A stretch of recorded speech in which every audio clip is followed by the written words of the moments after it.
Bem-vindo, bem-vinda. Agora eu quero conversar contigo a respeito da lei do vácuo. Eu acho essa lei muito importante. É uma lei que faz parte da terapia gestáltica. Também é uma lei que vem dentro da espiritualidade, principalmente do Zen budismo, que é abrir mão de um monte de coisas para que outras possam entrar. Então, quando nós falamos da lei do vácuo, é perceber todas as tranqueiras que nós temos em nossa vida, todas as tranqueiras, e abrir mão dessas tranqueiras. Algumas tranqueiras são tranqueiras que vão somatizando no nosso corpo, vão pegando o nosso corpo, limitando o nosso corpo. Algumas tranqueiras, volto a repetir, vêm da alimentação, da má respiração, de relacionamentos complicados e algo que eu já falei para você, mas eu vou falar de novo, pessoas que eu não declarei amor e eu devia ter declarado, pessoas que eu não pedi desculpas e devia ter pedido. Então fechar essas portas, às vezes você pode até escrever para alguém, olha, eu quero falar para ti que eu sempre te amei, eu estou casado, não quero ter nada com você, mas eu falei, eu te amei.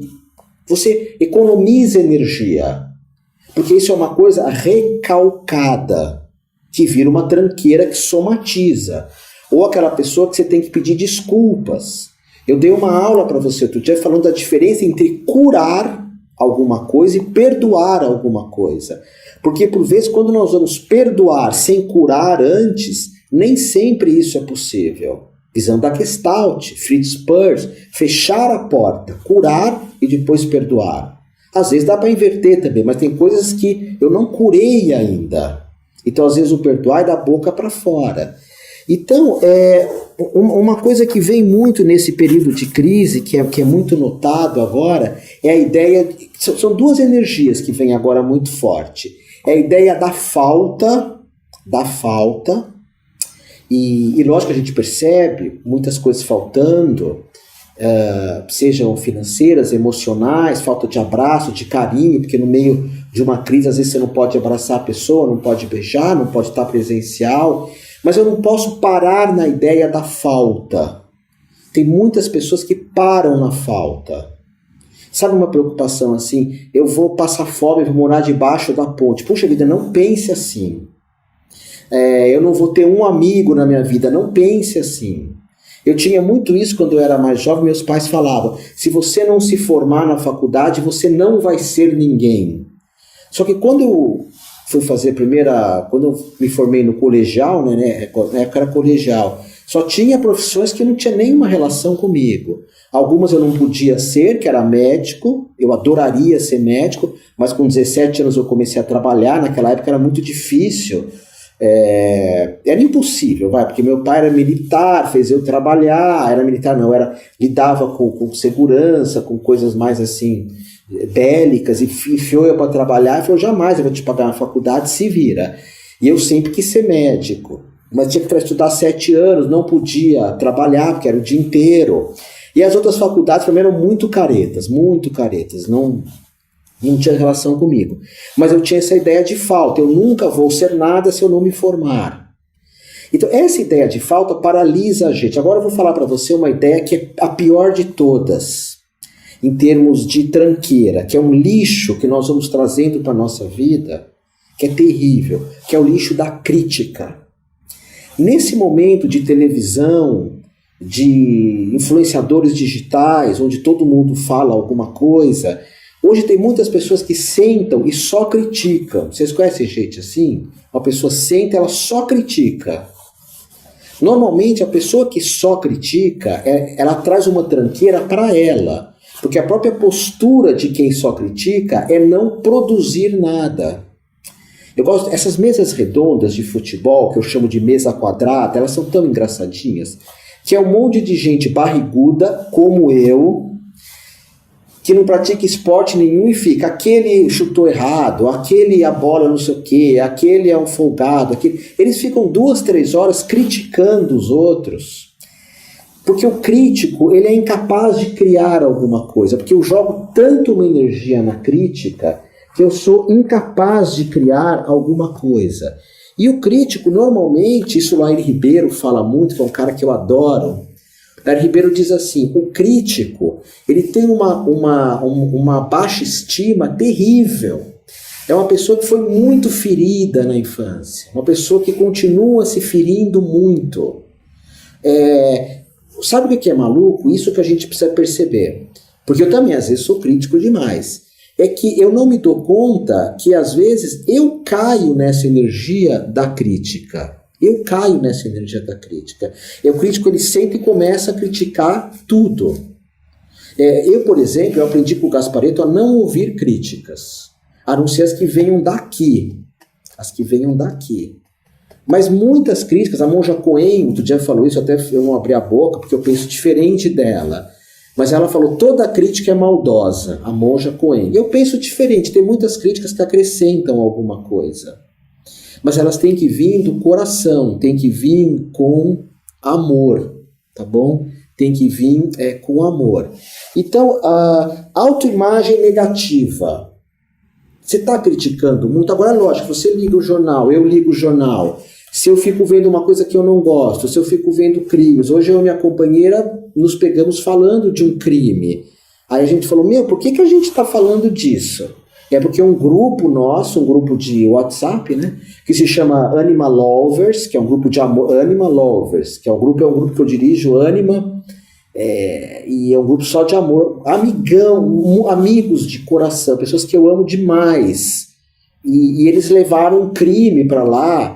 É uma comunidade, eu gosto de entrar lá porque a gente fala poesia, canta música, e trouxeram uma ideia de um crime. Eu e minha companheira Lene, quando vi, a gente já começou a criticar o crime, a pessoa, quem foi, e aquela coisa de, acho que é Foucault, né, me perdoem, vamos punir, vamos porque vigiar e punir, né, que é a mente mais egoísta, vamos vigiar, vamos punir, vigiar, vigiar, tudo tem que ter uma punição, ninguém fala de perdão.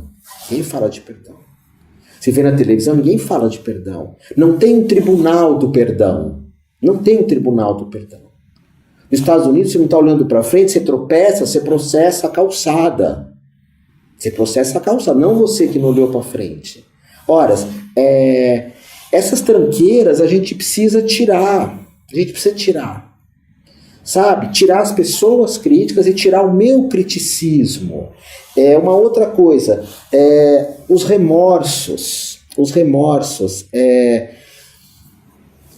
Eu tenho certeza que vocês não fizeram mal para ninguém, uma coisa do outro mundo. Então não tem por que ter remorsos. Remorsos e foras que nós damos também.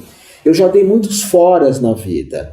Eu lembro que uma vez eu estava lá em Santana, eu tinha uma namorada, e brincando eu saí da casa dela, garotão, testosterona, 20 anos, e os pais dela iam sair de carro, eu saí no meio da avenida, na Paz de Barros, que é uma avenida lá em Santana, e eu dei uma de guarda, e saí assim, fiz para os carros pararem para ele sair da manobra.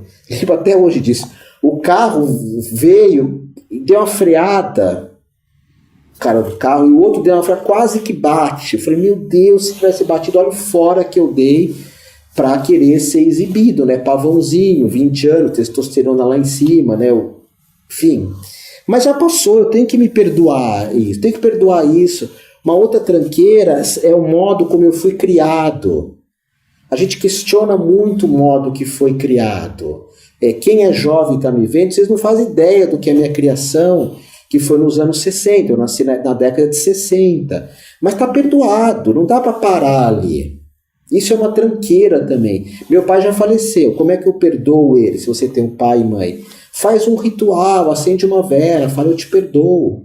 Como diz o Lair Ribeiro, às vezes não dá para perdoar com o coração, mas perdoa com a cabeça. Tá bom? Uma outra coisa, eu estou lendo aqui o livro, tá, do Gaspa. Não estou colando, eu dou uma interpretação diferente de alguns itens que o Gaspa fala. Por exemplo, uma coisa que agora é uma tranqueira, meu Deus, essa tranqueira é terrível. Preconceito.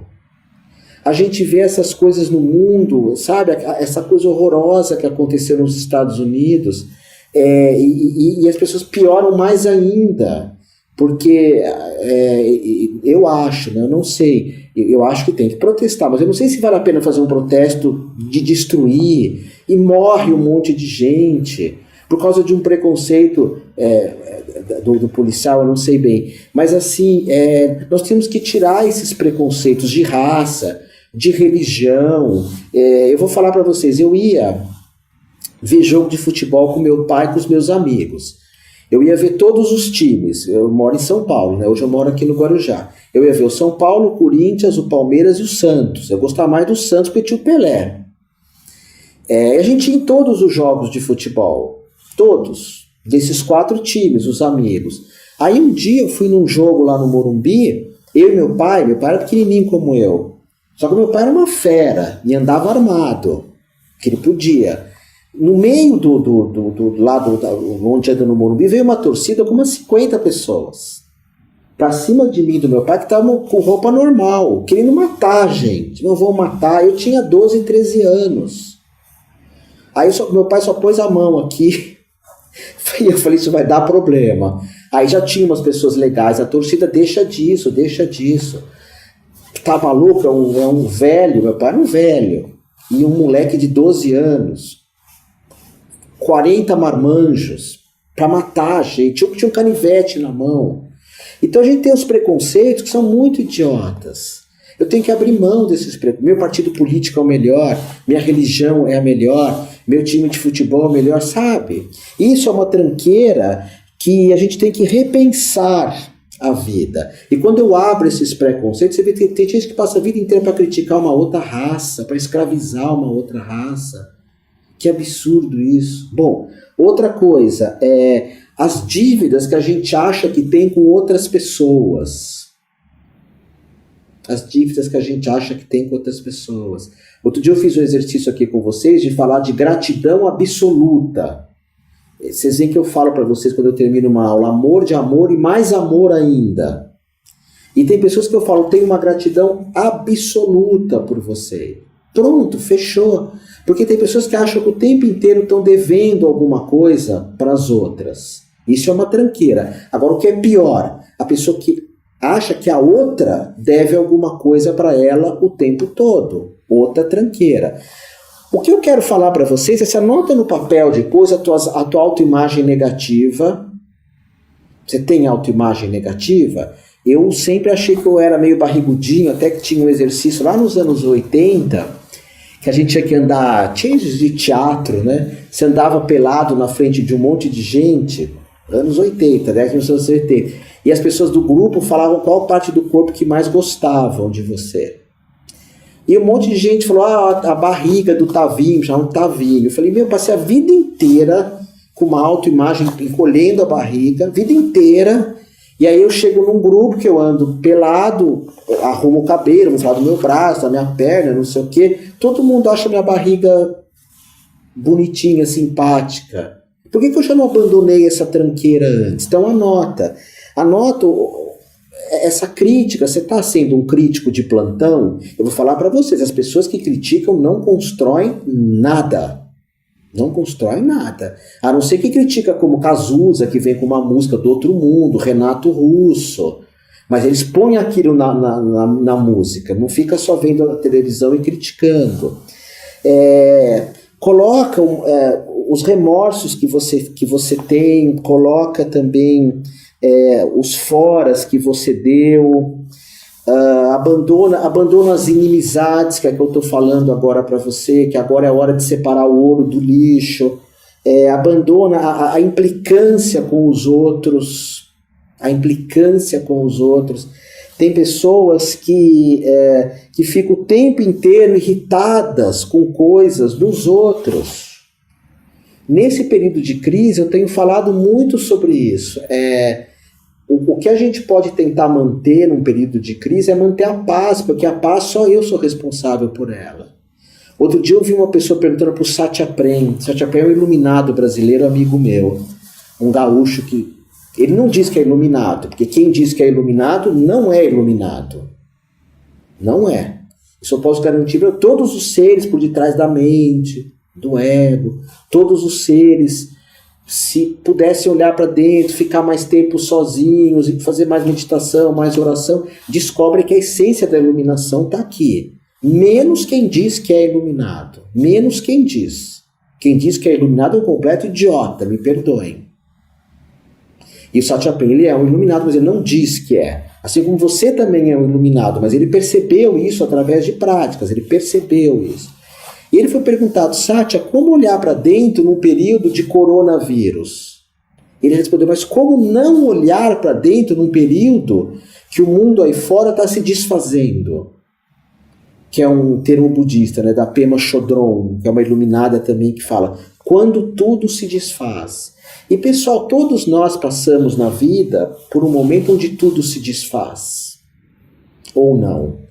Todos vocês já passaram por um momento onde tudo se desfaz. Essa hora você tem que olhar para dentro.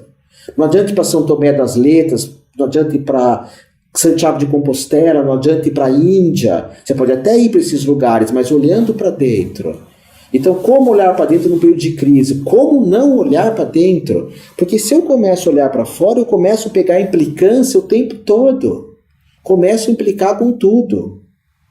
E é interessante como dispara um alarme nas pessoas, né? Eu até sei, por exemplo, quando eu morava em São Paulo, o trânsito me deixava irritadíssimo. Mas, pô, uma cidade que tem 8 milhões de automóveis, é isso? Como numa cidade como São Paulo, que é minúscula, de extensão, com 8 milhões de pessoas, não pode ter trânsito.